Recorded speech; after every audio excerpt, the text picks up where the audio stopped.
ಎಲ್ಲರಿಗೂ ನಮಸ್ಕಾರ ಸ್ನೇಹಿತರೆ. ವೈಭವ್ ಸೂರ್ಯವಂಶಿ ಶತಕ ಬಾರಿಸಿದ್ದ ತಡ ಇಂಡಿಯಾದ ಮತ್ತು ನಮ್ಮ ಭಾರತದ ದಿಗ್ಗಜ ಆಟಗಾರರಾಗಿರುವಂಥ MS ಧೋನಿ ಮತ್ತು ಹಾರ್ದಿಕ್ ಪಾಂಡ್ಯ ಅವರ ಕಡೆಯಿಂದ ಒಂದು ಶುಭ ಹಾರೈಕೆ ಬಂದಿದೆ.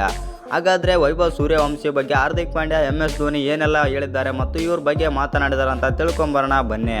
ಅದಕ್ಕಿಂತ ಮುಂಚೆ ನೀವೇನಾದರೂ ಚಾನಲ್ಗೆ ಸಬ್ಸ್ಕ್ರೈಬ್ ಮಾಡ್ಕೊಳ್ಳೋದು ಹಾಗೆ ನೋಡ್ತೀರಾ, ಸಬ್ಸ್ಕ್ರೈಬ್ ಮಾಡಿಕೊಂಡು ಬೆಲ್ ಐಕನನ್ನು ಆಲ್ ಇಟ್ಕೊಳ್ಳಿ. ಹಾಗೆ ವಿಡಿಯೋಗೊಂದು ಲೈಕ್ ಕೊಡೋದು ಕೂಡ ಮರಿಬೇಡಿ. ಇನ್ನು ಮೇನ್ ಟಾಪಿಕ್ ಕಡೆಗೆ ಬರೋದಾಯಿತು ಅಂತಂದರೆ ನಿಮಗೆಲ್ಲ ಗೊತ್ತಿರ್ಬೋದು, ವೈಭವ್ ಸೂರ್ಯವಂಶಿ ಅವರು IPL ಇತಿಹಾಸದಲ್ಲೇ ವೇಗವಾಗಿ ಶತಕ ಬಾರಿಸಿದ ಎರಡನೇ ವ್ಯಕ್ತಿಯಾಗಿದ್ದಾರೆ ಅಂತಲೇ ಹೇಳ್ಬೋದು. ಮೊದಲನೇ ಸ್ಥಾನದಲ್ಲಿ ಕ್ರಿಸ್ ಗೇಲ್ ಅವರಿದ್ದರೆ ಎರಡನೇ ಸ್ಥಾನದಲ್ಲಿ ವೈಭವ್ ಸೂರ್ಯವಂಶಿ ಅವರಾದರೆ ಬಂದಿದ್ದಾರೆ. ಇದು ಎಸ್ಪೆಷಲಿ ಹೇಳಬೇಕಂತಂದರೆ 14 ವರ್ಷದಲ್ಲಿ ಶತಕ ಸಿಡಿಸಿ ದಾಖಲೆ ಕೂಡ ಬರೆದಿದ್ದಾರೆ ಅಂತಲೇ ಹೇಳ್ಬೋದು. ಇನ್ನು ಇದರ ಬಗ್ಗೆ ಮಾತನಾಡಿದಂಥ MS ಧೋನಿ, ಹಾರ್ದಿಕ್ ಪಾಂಡ್ಯ ಅವರು ಕೂಡ ಶುಭ ಹಾರೈಸಿದ್ದಾರೆ ಅಂತಲೇ ಹೇಳ್ಬೋದು.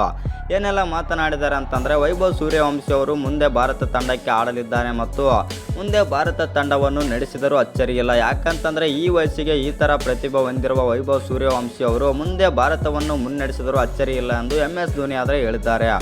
ಇನ್ನು ಹಾರ್ದಿಕ್ ಪಾಂಡ್ಯ ಅವರು ಕೂಡ ಇವರ ಬಗ್ಗೆ ಆದರೆ ಮಾತನಾಡಿದ್ದಾರೆ. ಈ ಥರ ಸ್ಟ್ರೋಕ್ ಮೇಕಿಂಗ್ ಬ್ಯಾಟ್ಸ್ಮನ್ನ ನಾನು ಈ ವಯಸ್ಸಿನಲ್ಲಿ ಯಾರನ್ನು ನೋಡಿರಲಿಲ್ಲ ಮತ್ತು ಅಂಥ ದಿಗ್ಗಜ ಬೌಲರ್ಗಳಿಗೆ ಈ ಥರ ಬೆವರು ಇಳಿಯೋ ಥರ ಹೊಡೆದಿದ್ದಾನೆ ಅಂತಂದರೆ ಇವನು ಸಾಮಾನ್ಯವಾದ ಆಟಗಾರ ಅಲ್ಲ ಎಂದು ಹಾರ್ದಿಕ್ ಪಾಂಡ್ಯ ಆದರೆ ಹೇಳಿದ್ದಾರೆ. ಇನ್ನು ಈ ವಿಡಿಯೋ ಇಷ್ಟ ಆಗಿದ್ದರೆ ಒಂದು ಲೈಕ್ ಮಾಡಿ, ಶೇರ್ ಮಾಡಿ. ಹಾಗೆ ಇನ್ನೂ ಯಾರು ಚಾನಲ್ಗೆ ಸಬ್ಸ್ಕ್ರೈಬ್ ಮಾಡ್ಕೊಂಡಿಲ್ಲ, ಸಬ್ಸ್ಕ್ರೈಬ್ ಮಾಡಿಕೊಂಡು ಬೆಲ್ ಐಕನನ್ನು ಆಲ್ ಇಟ್ಕೊಳ್ಳಿ.